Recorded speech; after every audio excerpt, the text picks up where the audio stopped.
Hello, it's Austin's Animals, and we're back in the Ewok Village with another pickup video. Pickup video 2. This time, it's personal. Spoiler alert, I like to buy a lot of junk, so it was inevitable that we'd get to another one of these. So let's check out some of the fun things I've been picking up at the flea markets, thrift stores, all those fun places. Okay, so first up, who remembers this kind of creepy animatronic bear from the 1980s? It's Teddy Webskin, the interactive storyteller thing. Remember, he was like a big plush doll you could put cassettes in, and he would read stories. Well, this is the Teddy Webskin action figure. I believe was made by LJN to coincide with the TV show. I guess it was a written rule that, every Saturday morning cartoon had to have a great action figure line, at least in the 1980s. And Teddy Webskin was no exception. It is kind of strange to see the character that we're so used to seeing in that big plush doll as an action figure. But, I mean, it's a good translation of the character. The sculpt is decent. I will say the figure's design itself is a bit odd.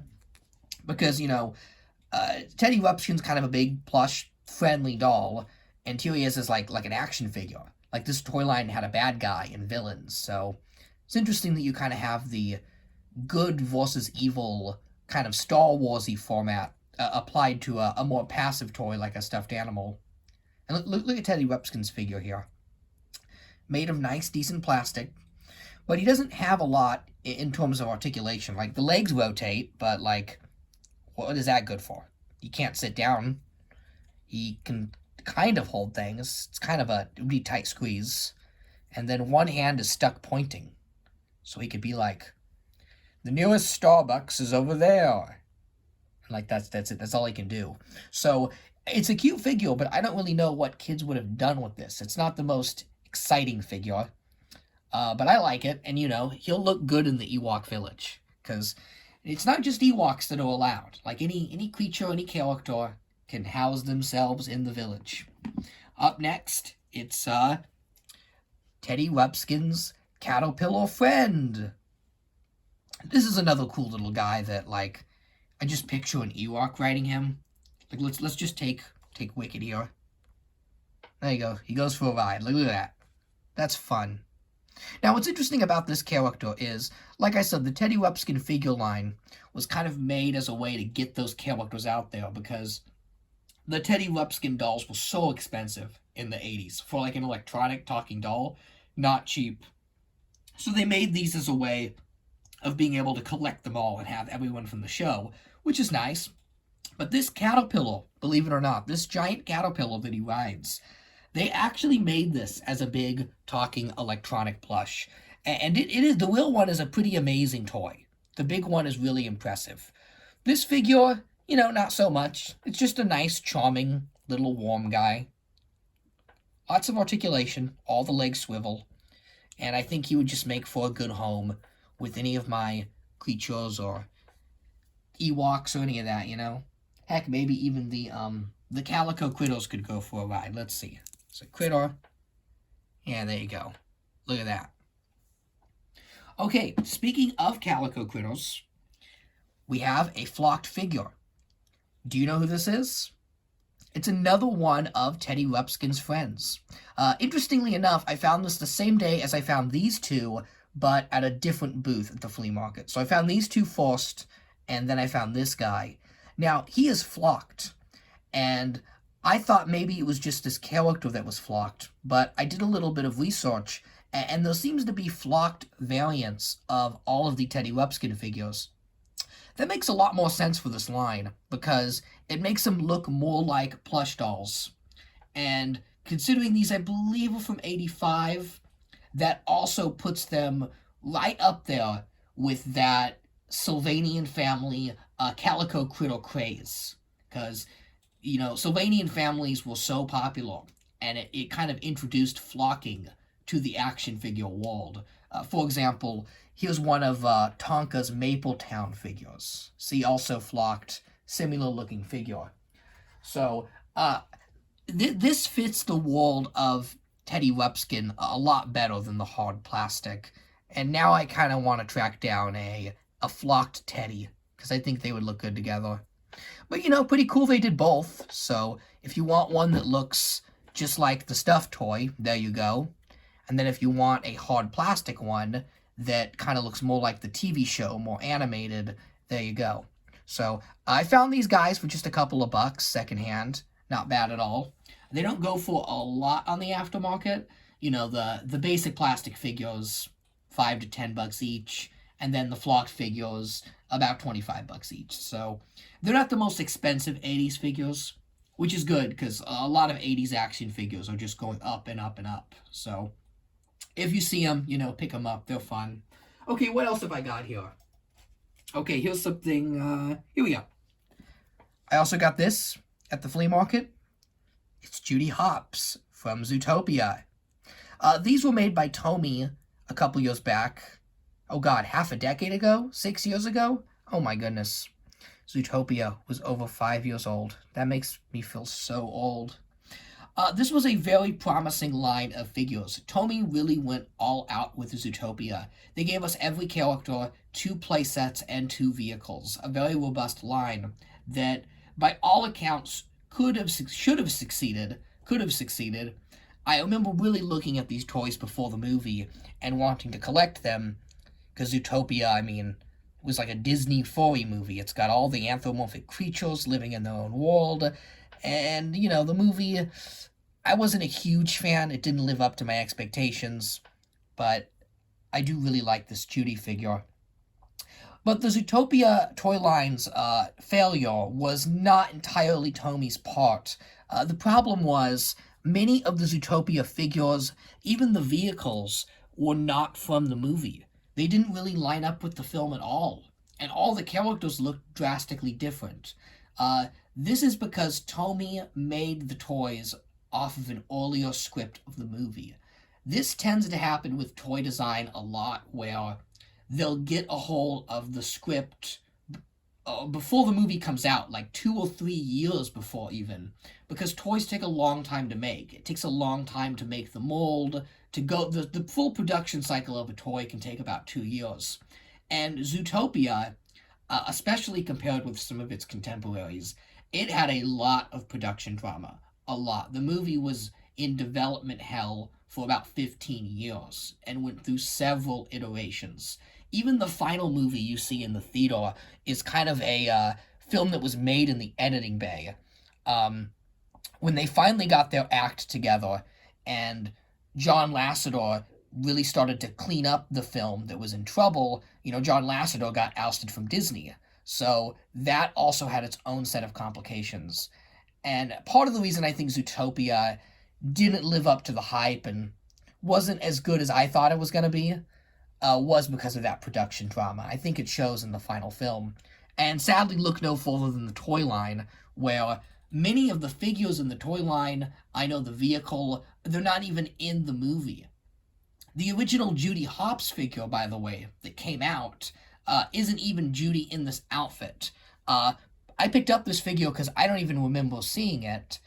Turns out this is a Series 2 release that a lot of stores didn't get, because you'll note it really does look like Judy from the film. It's a good representation of the character.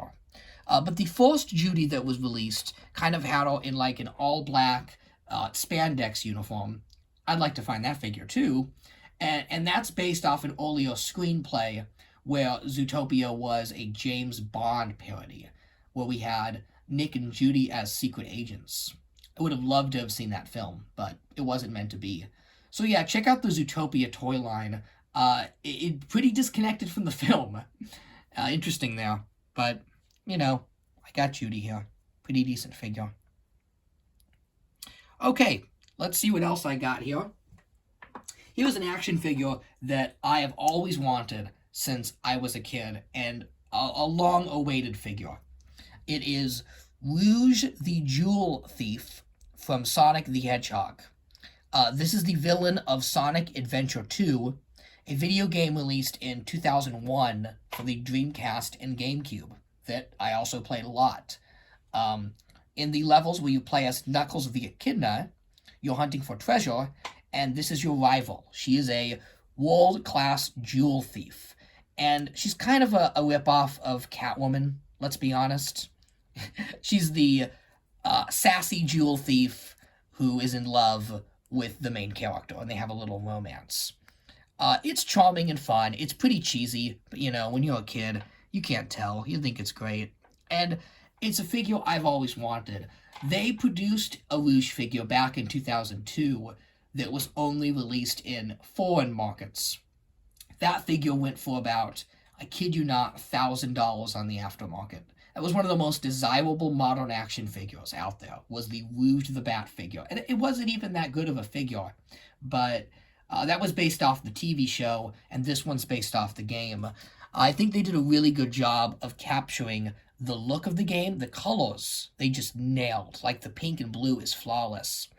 And I even like how the wings are unpainted, which, for a $10 figure, I know it was probably just cut back due to costs, but it actually does look like the character's first appearance in those crude Sega Dreamcast graphics where she's kind of blocky looking. It's a great representation of the character. She can be a little difficult to stand due to her heels and her heavy wings, but with a little positioning, you can get it just right. I do also like that she has one palm open so that she can hold any jewel or treasure she can collect. See, I can't get her to stand now. She does come with a cool accessory. She comes with her bomb from the game, and I kind of just stashed that away in a stuff bin, because while it's cool to get an accessory of something obscure from the game, I actually would have preferred her to come with a jewel or an emerald, because Luge the Bat is a jewel thief, and she needs to be displayed collecting jewels. This would be a fun character to put in, like, an Indiana Jones playset, like a Temple of Akatar or Well of the Souls playset with, like, a bunch of treasure around her. It'd be so fun. She's just such a fun, quirky character, and they really did an outstanding job with this. I initially wasn't collecting the Jax Sonic line because I thought it would just be like all the other Sonic lines, where, you know, they make about 5 characters and call it quits. But now the line is starting to mature, and the third year in, we're starting to really get those characters the fans want. Me, personally, I would love to see Blaze the Cat in this line. That's another figure that they did make her about 15 years ago. She goes for about $200 now, loose. I'm not paying that. I'm just going to wait and hope that they produce a new one. Because, here's Luge. She's here. So great character, fun figure, and I've had no trouble finding this figure. They are shipping plenty of her, which is good. Especially for a female character that's usually about 1 per case. I still think Luge is 1 per case, but they are shipping these waves out consistently. So, if you can't find her, just keep checking Target, dig through those pegs. You will, trust me. I was able to locate her pretty easily. Okay, up next, you probably will remember this one from that bizarre video I posted the other night called Chocolate Bunny Surprise. It's a chocolate bunny. I saw this sitting on the shelf at Walmart, and I'm like, ew, someone just left a chocolate bunny, like, out of the packaging? And then I noticed there were, like, 5 of them, and I'm like, what am I looking at? So I touch it, I had to, and it's plastic. It's a plastic chocolate bunny that looks like chocolate. How could I not buy this? It's so kitsch, it's so fun, and, to make it even better, it opens up. So you could put whatever bunny you want and seal them in their chocolate tomb. Right now, I have a calico critter in there. And the dude's like, help me, all I can eat is chocolate. Goodbye. Oh wait, you know what? Let's give him a friend. Wait, let's put Judy in there. They're both gonna fit? They are. There we go. There we are. Happy Easter. Alright, what else we got? Okay, we have a Snow Queen. It's the new female incarnation of the Snow Miser. No, not really, but I like ice-themed characters.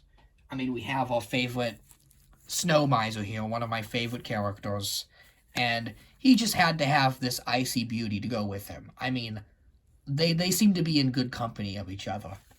This is actually a doll of Killer Frost from The Flash, of all things. Yes, the superhero The Flash. She was included as part of the DC Superhero Girls line by Mattel, which notoriously failed, and we never got a Flash doll, so now we just have the bad guy of The Flash, and nothing else. I did buy her because she does remind me of the Snow Miser, and if you've ever seen the terrible live-action Year Without a Santa Claus, which exists and is terrible, she looks just like the Snow Miser's minions, who are all kind of these go-go dancer girls in that movie. It's so cheesy, but come on, it's great. But it's a fun ice design. I like it. I actually thought it was a Monster High doll at first, but then I looked at her height. She is tall. This doll is like 14 inches. So, don't mess with the Frost Giant. She's Mrs. White Christmas. She's Mrs. Snow. Do. Come on, it's the Snow Miser. But yeah. Okay, what else do I have here? Oh, I went to the thrift store, and I picked up a couple of Chipmunk DVDs. I did not want to stop buying these Chipmunk DVDs. I really didn't. I see them all the time, and I always just say to myself, you know, where do I have the shelf space? I'll just wait for a box set. Well, it turns out there is no Chipmunk box set out there, which is weird because, you know, the Animaniacs is a box set. I just picked that up recently. Heck, you could even get all of the Ewoks cartoon through that fan release they did. But the Chipmunks, there is no official release for a box set. I couldn't even find a fan one. So, like, if you want to watch the 80s The Chipmunk Show, you have to buy all of these terrible box sets that are packaged to fool you into thinking you're getting some kind of movie that doesn't exist. Like this one here, Alvin and the Chipmunks, Batmonk. I looked at this and went, oh, so it's like a Batman movie with the Chipmunks? I'm good. But it's not. Like, they're just regular episodes of the 80s Chipmunk cartoon. And it just happens to include one that is vaguely Batman-themed. Look, it's not even Alvin that's Batman in the episode. It's Simon. Yet on the front, it's Alvin. And that's the Nolan design. Look, we have Alvin as Nolan Batman. We turn it around, and there's Simon as Super Friends Batman. So, what's going on here? So yeah, I got that. And then, actually a pretty decent find here, the Chipmunk Adventure, the 1987 animated film they did with the Chipmunks. I could not believe this. This film, this DVD, this is a $70 DVD now. What on earth? I almost didn't buy this because I'm like, I already have so many Chipmunk DVDs. So I used my little phone app and I scanned it because, like, I think they wanted $4. And, you know, sometimes movies are like $2 shipped on eBay. I'm like, can I actually get this cheaper on eBay? And I looked at the prices and my jaw dropped. When did this become a desirable release? And really, that goes for all of the DVD aftermarket. DVDs have just been going up and up and up, and that's something I've noticed with animation especially. Some of these animated releases are just, they're a fortune now. I wanted to pick up the Sonic Sat-Am DVDs. Good luck with those. Those are expensive. So, very happy to find this and add it to the collection. It was kind of one of those, I didn't really want to buy it, but if I don't buy it now, you know, I'll never get it. So, I'll probably watch it soon with my girlfriend, Sarah. She loves the Chipmunks, so we'll probably enjoy that. Oh, that's the other thing. I should mention, I've never even seen this one. I've never seen this movie. That was one of the reasons I was hesitant on buying it. I typically like to add releases that I'm familiar with and not just kind of like take a chance. But, you know, I like the Chipmunks, so how could it be bad? What else we got here? Oh, I found these pins at a local flea market. So there was this dealer, and oh my goodness, she was so kooky and strange. She clearly had someone's, like, Comic-Con haul. It was all these anime Artist Alley prints and posters, and they were just kind of thrown on the floor for $1. So I tried to buy a card building deck game, and she wanted $30 for it, and it was like a beaten up deck of cards. I'm like, are you kidding me? So then I find these pins on the ground, and I'm expecting it to, like, she's gonna, like, ask, what, $30 for these? And she goes, give me $1 for them all. So I'm like, what? So the card game that's beat up is $30 and the pins are $1? Fine, whatever. So, okay, let's look at these pins. Oh my. It is someone's furry art. Pretty decent, I will add. Kind of this nice, large furry pin of a fox, and then like a pink fox. The art kind of reminds me of Neopets. It's got a very 2000s, late 90s look to it, which, you know, I quite like. I kind of miss this look in the furry style. It kind of feels like everything contemporary, you know. It all starts to look the same, but this is bright and colorful, and I don't know, I just really like it. Unfortunately, there's no way of knowing who drew this. It obviously wasn't the person's stuff at the flea market, because whoever's collection this was bought from a variety of artists, and I looked through all the business cards and prints, and nothing else matched this, so sadly it is a mystery who drew this great art, but I would love to know. The next pins are not a mystery. It's actually a brand I'm quite familiar with, but never purchased, and that's the Fursona Pin Club. If you don't know, these are pins based off real people's fursonas, their furry characters that are sold.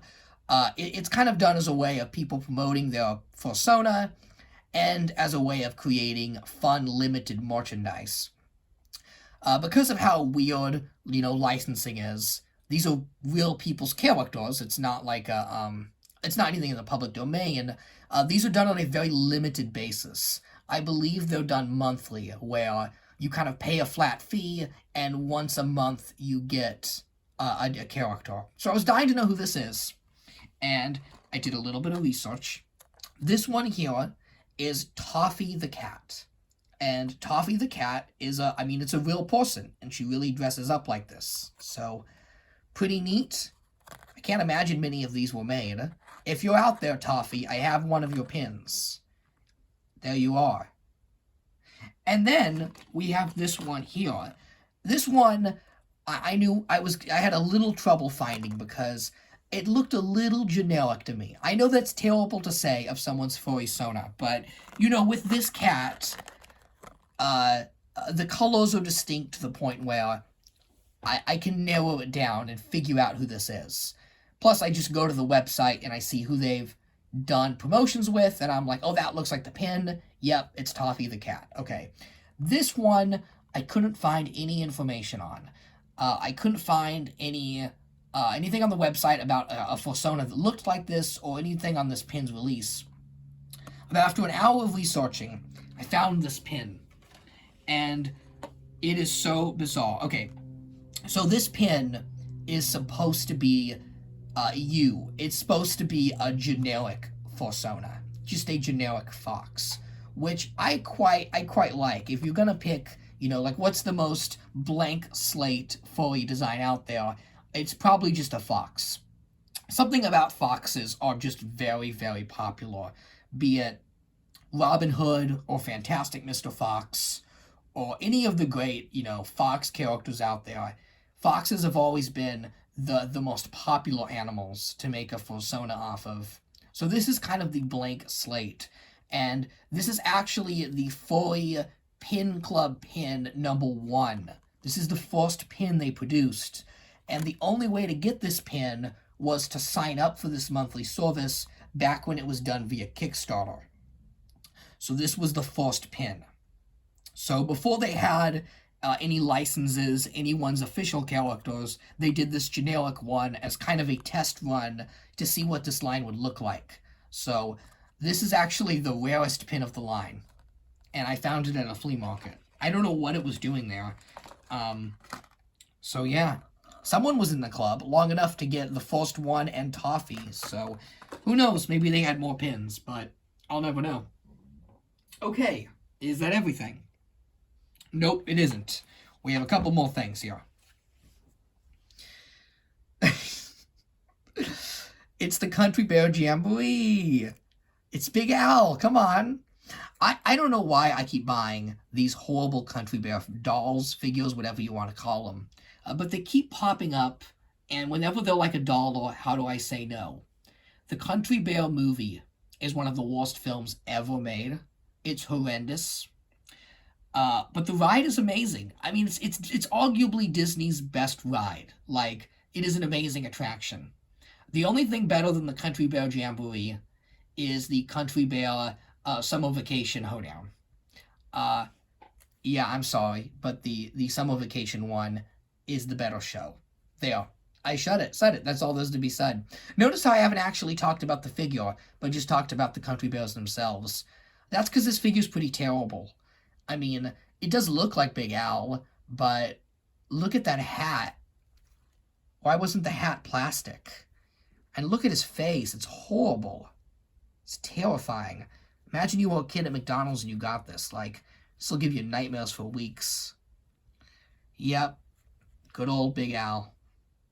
And finally, to close it off, I went to a doll show with my mom, and we got her tons of great dolls, and she found everything she wanted. But I did not think I would buy a doll for myself. But, you know, I actually did find some dolls. I got this lovely Snow Miser lady here. You know, any ice-themed character I like. But I also got the best doll of them all. A doll that really screams everything a doll should be. A doll that is sassy, a doll that is sexy, a doll that is very beautiful. And that's what this doll is. This doll is finely sculpted. This doll is stunning. So, without further ado, I give you the finest doll ever produced.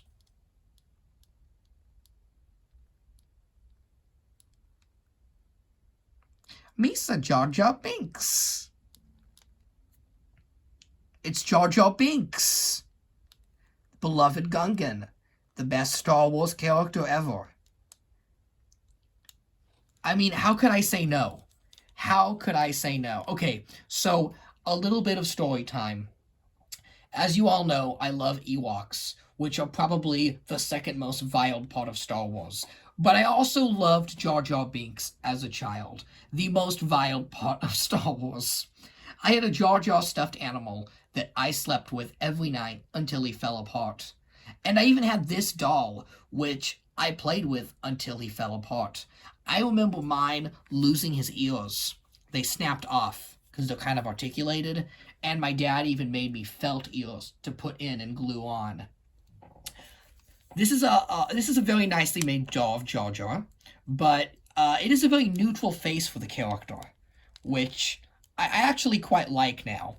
I know when this doll came out, there were a lot of people initially not liking it because he doesn't have his tongue out, he's not screaming, but, you know, when every Jar Jar figure looks like that, it is nice to have a very passive Jar Jar, a very relaxed Jar Jar. And what made me buy this doll is that his outfit is fully intact. You will notice that the outfit is starting to fall apart. The pants are kind of disintegrating there. And sadly, this happens with all of the Jar Jar dolls. Something about the material they used just doesn't hold up, and many of the Jar Jars you will find are naked, or missing ears or parts. It was just a toy that was subject to rough play, because, you know, it's Jar Jar, and kids liked this character. And it was great to see one that was just fully complete. I paid about $10 for this, which is about half the price of a Star Wars figure sold new at the store, so how about that? And it does count as vintage. It is 23 years old now. How about that? Jar Jar Binks, man. An American icon. And you know, that's the perfect way to close off another finds video, right? Because you go out looking for things, and you buy the things you don't expect. I did not think I would buy a Big Al plush. I was looking for this Luge the Bat figure, and I was happy I found her, but I did not think I would also find this amazing chocolate Easter bunny that is now filled with Judy Hopps. I mean, what a deal. And that's the real reason I go secondhand shopping. It's not just to find the things I'm looking for at good prices. Yes, there's that aspect of it too. I do love finding vintage Ewoks and Sylvanian families and Calico Critters at bargain prices, but I also love being surprised by things I had not thought about in years or had always been looking for, you know? This Jar Jar brought back so many memories. Yes, it's a stupid doll from Star Wars The Phantom Menace, but to me it does mean a little more than that. And he will sit proudly as part of the collection. Maybe not part of the Ewok village, because he'll look like a big scary giant destroying the town. Or maybe I should do that. But he is a fun addition to the collection. And that's really why I collect, is for the fun of it all. So I'll probably be back around again when I accumulate another stash of junk. In the meantime, I have to find spots in the Critter Town and the village, and really, what do you even call this collection now? Like Critterland? Is that a good way to describe it? Because it's a little bit of everything, you know? Ewoks, Critters, little retro figures, all that stuff. Anyways, that's enough for this time. Thank you so much for watching and checking out all my cool finds. Have a wonderful day. And goodbye. Misa love you. Misa Jar Jar Binks. You're gonna give me a big kiss. Mwah.